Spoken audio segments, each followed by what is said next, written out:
एक समय दालभय ऋषि ने पुलस्त्य ऋषि से पूछा कि हे महाराज, पृथ्वी लोक में मनुष्य ब्रह्म हत्या आदि महान पाप करते हैं, पराये धन की चोरी तथा दूसरों की उन्नति देखकर ईर्ष्या करते हैं, साथ ही अनेक प्रकार के व्यसनों में फंसे रहते हैं, फिर भी उनको नरक प्राप्त नहीं होता। इसका क्या कारण है? वे न जाने कौन सा दान पुण्य करते हैं जिससे उनके पाप नष्ट हो जाते हैं। यह सब कृपा पूर्वक आप कहिए। पुलस्त्य मुनि कहने लगे कि हे महाभाग, आपने मुझसे अत्यंत गंभीर प्रश्न पूछा है। इससे संसार के जीवों का अत्यंत भला होगा। इस वेद को ब्रह्मा, विष्णु, रुद्र तथा इंद्र आदि भी नहीं जानते, परंतु मैं आपको यह गुप्त तत्व अवश्य बताऊंगा। उन्होंने कहा कि माघ मास लगते ही मनुष्य को स्नान आदि करके शुद्ध रहना चाहिए।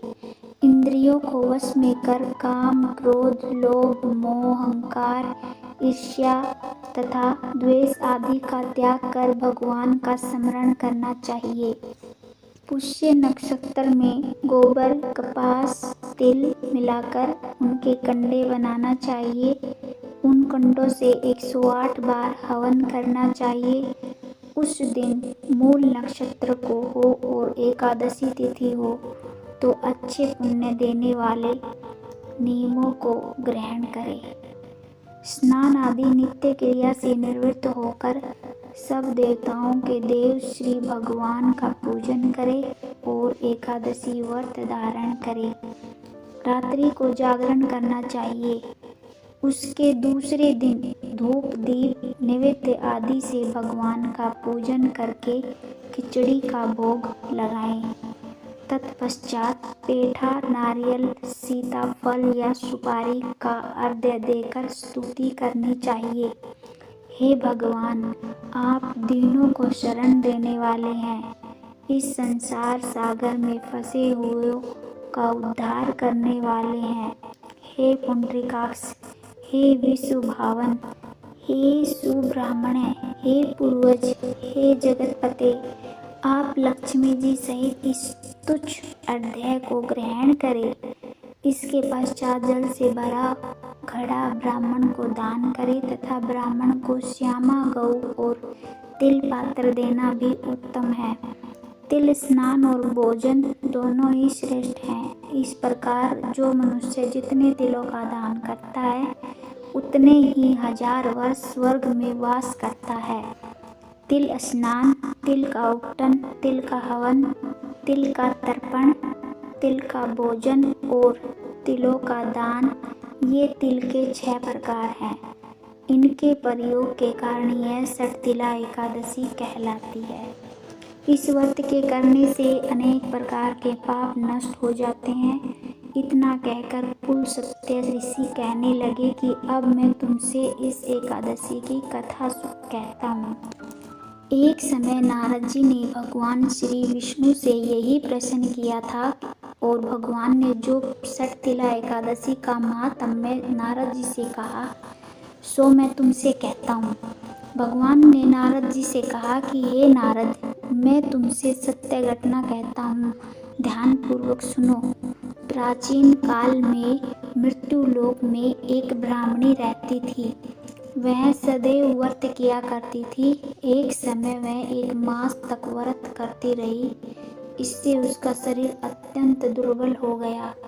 यद्यपि वह अत्यंत बुद्धिमान थी तथापि उसने कभी देवताओं या ब्राह्मणों को के निमित्त अन्न या धन का दान नहीं किया था। इससे मैंने सोचा कि ब्राह्मणी ने व्रत आदि से अपना शरीर शुद्ध कर लिया है, अब इसे विष्णु लोक तो मिल ही जाएगा, परंतु इसने कभी अन्न का दान नहीं किया, इससे इसकी तृप्ति होना कठिन है। भगवान ने आगे कहा, ऐसा सोचकर मैं भिखारी के वेश में मृत्युलोक में उस ब्राह्मणी के पास गया और उससे भिक्षा मांगी।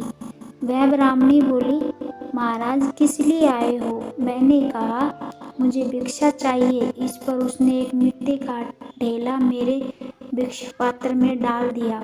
मैं उसे लेकर स्वर्ग में लौट आया। कुछ समय बाद ब्राह्मणी भी शरीर त्याग कर स्वर्ग में आ गई। उस ब्राह्मणी को मिट्टी का दान करने से स्वर्ग में सुंदर महल मिला, परंतु उसने अपने घर को अन्न आदि सब सामग्रियों से शून्य पाया। घबराकर वह मेरे पास आई और कहने लगी कि भगवान, मैंने अनेक व्रत आदि से आपकी पूजा की, परंतु फिर भी मेरा घर अन्न आदि सब वस्तुओं से शून्य है। इसका क्या कारण है? इस पर मैंने कहा, पहले तुम अपने घर जाओ, देव स्त्रियां आएंगी तुम्हें देखने के लिए। पहले उनसे षटतिला एकादशी का पुण्य और विधि सुन लो, तब द्वार खोलना। मेरे ऐसे वचन सुनकर वह अपने घर गई। जब देव स्त्रियां आई और द्वार खोलने को कहा तो ब्राह्मणी बोली, आप मुझे देखने आई हैं तो षटतिला एकादशी का माहात्म्य मुझसे कहो। उनमें से एक देव स्त्री कहने लगी कि मैं कहती हूँ। जब ब्राह्मणी ने षटतिला एकादशी का माहात्म्य सुना तब द्वार खोल दिया। देवांगनाओं ने उसको देखा कि न तो वह गांधर्वी है और न ही आसुरी, वरन पहले जैसी मानुषी है। उस ब्राह्मणी ने उनके कथनानुसार षटतिला एकादशी का व्रत किया। इसके प्रभाव से वह सुंदर और रूपवती हो गई तथा उसका घर अन्नादि समस्त सामग्रियों से युक्त हो गया। अतः मनुष्य को मूर्खता त्याग कर षटतिला एकादशी का व्रत और लोभ न करके तिल आदि का दान करना चाहिए। इससे दुर्भाग्य, दरिद्रता और अनेक प्रकार के कष्ट दूर होकर मोक्ष की प्राप्ति होती है। आज की इस पवित्र व्रत कथा से हम सबको ये सीखने को मिला कि श्रद्धा और भक्ति के साथ किया गया व्रत हमेशा फल प्रदान करता है। आप बोलती कहानियाँ के माध्यम से यह व्रत कथा सुन रहे थे, जहां हम धार्मिक कथाएं और प्रेरक कहानियाँ आप तक पहुंचाते हैं। अगर ये कथा आपके मन को छू गई है और आपको प्रेरणा मिली हो तो इस वीडियो को लाइक करें और अपने अनुभव और विचार कमेंट के माध्यम से हमसे शेयर करें।